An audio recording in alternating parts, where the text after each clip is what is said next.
Some of the things we'll have a look at today are revision of things we did at Nat 5. Some things are new. We start off then with bars and bar lines. So we know that music's divided up into bars, like this. Here's a bar, here's a bar, and the vertical lines here that divide the music up are bar lines. We can see from the time signature here, remember the top number tells us how many beats are in the bar, that there are 4 beats in the bar in this music. So after every 4 beats, not every 4 notes, but 4 beats, then we have a bar line. So that's 2, 3, 4, then the bar line. That's 1, this is 3, then the bar line. So every bar contains the same number of beats.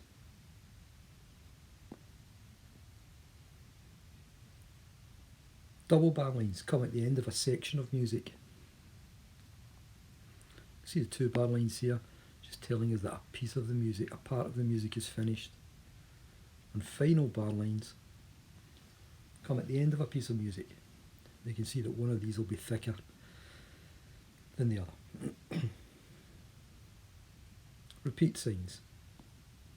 So repeat signs tell us that a section of music should be repeated, indicated by the bar lines and the 2 dots here. If there's no repeat sign at the start, we go back to the very beginning and play from there.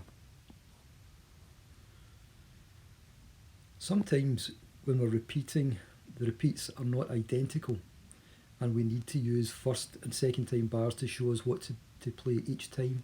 So for example, we look at this piece of music here. Here we go, playing along here, and we get to this part here, and we see the repeat signs, which send us back to wherever the repeat signs are again, or in this case to the very beginning. And the second time we're playing it, play along, we don't go into this first time bar because we've already played it once. We would jump from here to the second time. So first time, play that to here. Second time, play from here, jump to there. We would never go straight through from a first time bar into a second time bar. We would never do that. We'd either play one of these bars or the other. First time, second time. Look at this music here. We can see that the blue line tells us what we should play the first time, and the green line shows us what we should play the second time.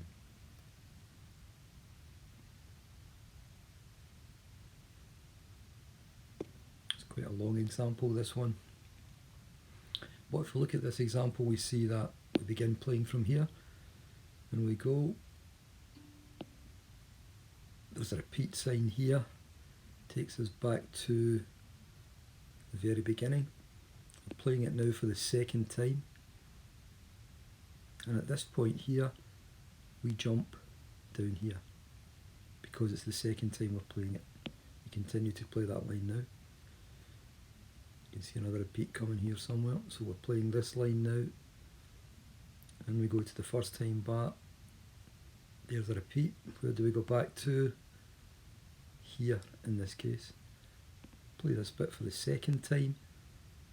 We jump from here straight down to here, play to the end.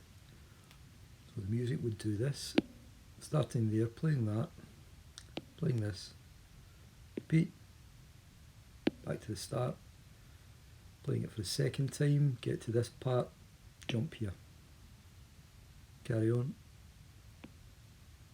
carry on. Here's a repeat coming there,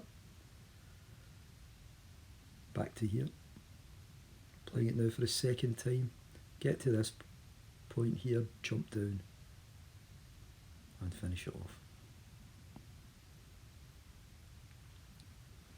Sometimes we come across these 2 words here, da capo.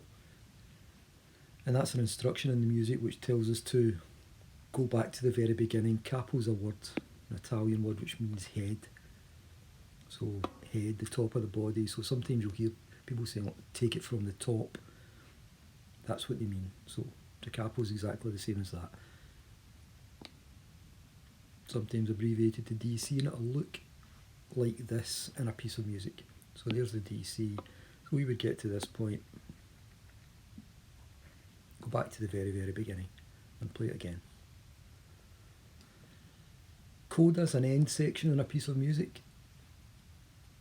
We see this sign where the coda begins. Sometimes in a piece of music we see something like this. And that tells us when we reach this point, go back to the start. Remember DC, da capo. Go back to the start and play until you see a sign telling you that we're going to the coda. And that sign will look like this. And when we see this sign telling us to go to the coda, we look for the coda sign and we jump from here